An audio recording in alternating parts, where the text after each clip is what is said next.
the one thing I didn't really like in the first series, and even looking back on it still, I don't really like it, is the Steckenrider choice in that situation that was Friday.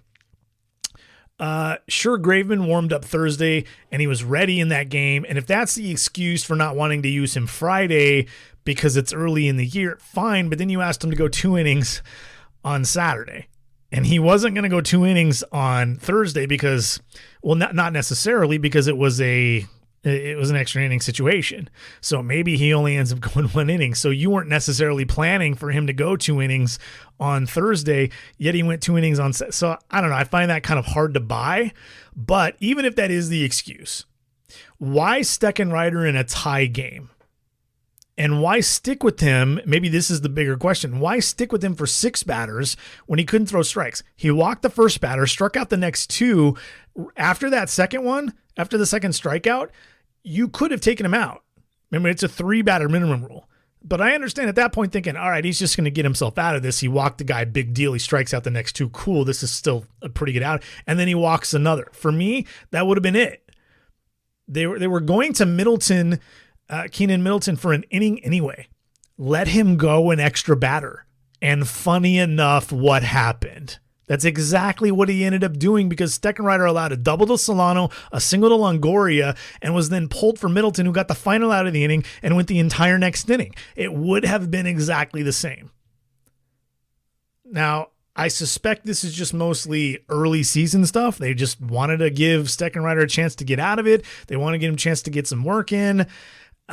Maybe Service and Woodworth and Blank were thinking, let's just make sure we take care of the arms early, get them to work, get them comfortable, not really worry too much about, being super fine with this. And that's actually pretty common, and for good reason, early in the year, especially for teams like Seattle. I'm not saying they're not trying to win, but they don't really know who they can win with down in that bullpen yet. You could have switched those names and I wouldn't be surprised. You could have told me they went to Middleton and I'd been like, okay, fine. I'd be a little bit more for that, because Middleton has more of a recent, a little bit more of a recent track record, and he threw the ball a little bit better in the Cactus League. I know Steckenrider's numbers look okay, but he did walk 4 guys. I just think you go with Middleton there. But if you flip those, I wouldn't have been surprised.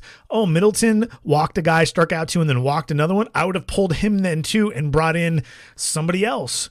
Maybe even Steckenrider in that position. Middleton just showed me, just like Steckenrider did in our new little fantasy scenario, Middleton would have just showed me the same thing.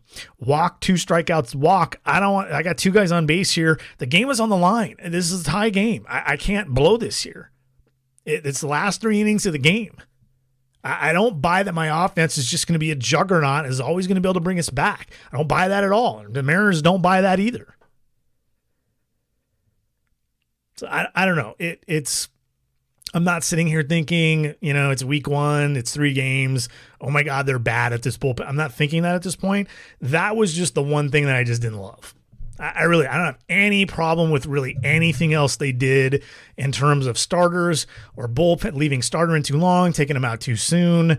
Bullpen, that was really the only one that I didn't really understand. And it's not as much going to Steckenrider as going to Steckenrider and then leaving him in after he walked the second batter, and then knowing darn well that if you do have to pull him, you're still going to ask Middleton to get 4 outs. So why don't you just ask Middleton to get 4 outs? Take the chance that Middleton is sharper than Steckenrider today, because Steckenrider's already proven to you that he's not sharp, and then he might make a mistake. And he did twice. They let him face 2 more batters. So hopefully that was just early season stuff. I think in a month or 2, they would pull Steckenrider for Middleton in that situation. That's just my suspicion. I'm still skeptical that Scott Service and Manny Acta and Pete Woodworth and the pitching minds, that the folks that make the decisions down there, the Jared Sandbergs that think this stuff through, I'm skeptical that they are going to be the Milwaukee Brewers or the Los Angeles Dodgers when it comes to how they deploy and not so much the Dodgers, but you know what I mean? Some of the teams that are a little bit better at deploying their bullpen than the Mariners have been over the last 3 or 4 years. Let's use Montero here with 2 outs in the 7th because the bases are friggin' loaded and you're up a run. he's your best guy. Why are you not using him? Like that. Like, do we see that? We saw it a little bit with Edwin Diaz in 2018. So that gave me some hope that if the season is promising in the win-loss column, in the postseason buzz column, so to speak, I have a feeling that they might be a little bit different. I don't think they're going to be Craig Counsell, but I do have a feeling that when it comes to, hey, you know what? We are all about the W's. We are all and only about the W's right now. But I don't think we're there yet.